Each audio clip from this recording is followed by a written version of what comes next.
Prahlad continued to contemplate. Truly, it was but the infinite consciousness that existed.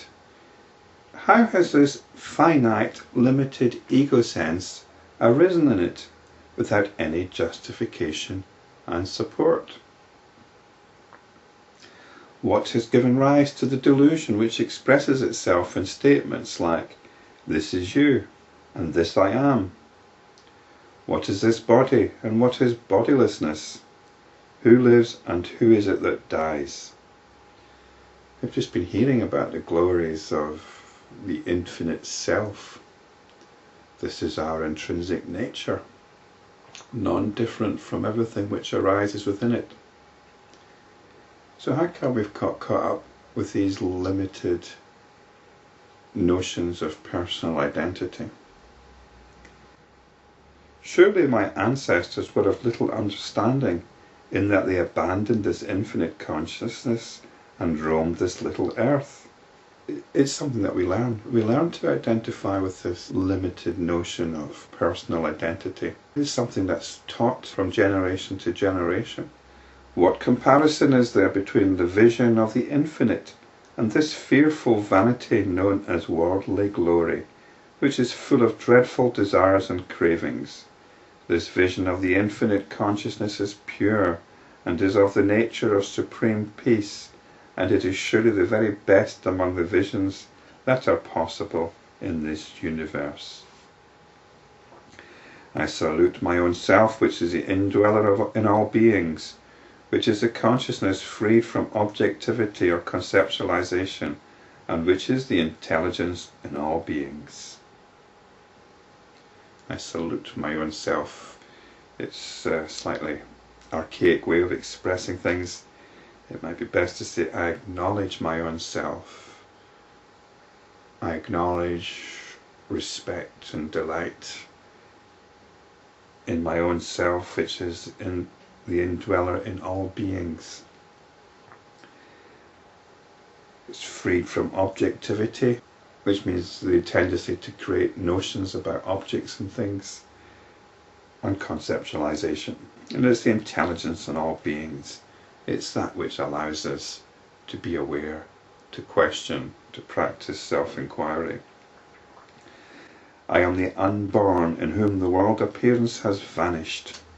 Certainly the world appearance in terms of something which is enticing, something which we're going to get involved in, that's what vanishes. I have gained what is worth gaining. I have triumphed and I live triumphantly. I find no delight in reigning over a kingdom, abandoning the supreme felicity of cosmic consciousness. Fie upon those wicked demons who revel in the filth of this worldly life. We need to remember that Prahlad actually is a demon. He's son of a notorious demon king. Alas, how foolish and ignorant of my father to have remained satisfied and pleased with his physical existence. What has he gained by living a long life and by reigning over this little mud ball called the earth? The delights of even countless such worlds is nothing compared to the bliss of the self. He who has nothing but has this self-knowledge has everything. He who abandons this and seeks other things is not a man of wisdom. What comparison is there between this mortal physical existence, like the arid desert, and the bliss of enlightenment, like a delightful pleasure garden? The sovereignty of the world, as also all things in the three worlds, exist in consciousness. Why do people not experience the truth that there is nothing outside of consciousness? We constantly overlook it. We constantly overlook the truth of our own nature.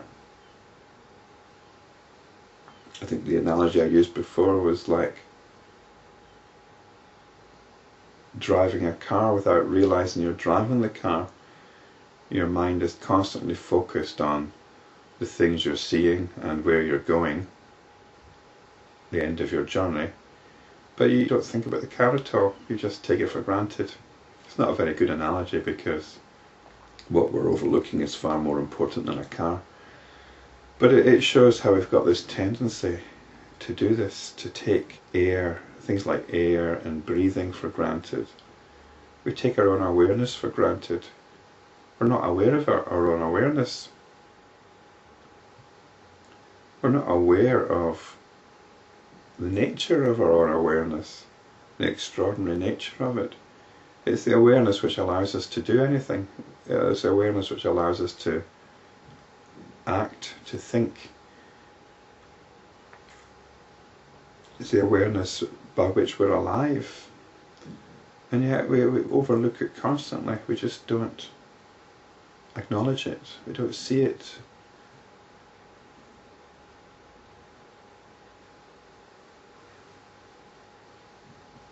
Once we contemplate it and appreciate it, you can realize the importance of it. In fact, that's all that there is. That's all that there is. Everything, everywhere, and at all times is easily obtained through consciousness, which is omnipresent and undifferentiated. This doesn't mean to say you can use it. You know, like you can pray to God for material goods. It's not some sort of cosmic shopping service. But you are certainly getting everything. Everything is coming into awareness. Or all things, all manner of things are coming into awareness. All manner of things are coming into awareness. And it's in that sense that they're easily obtained.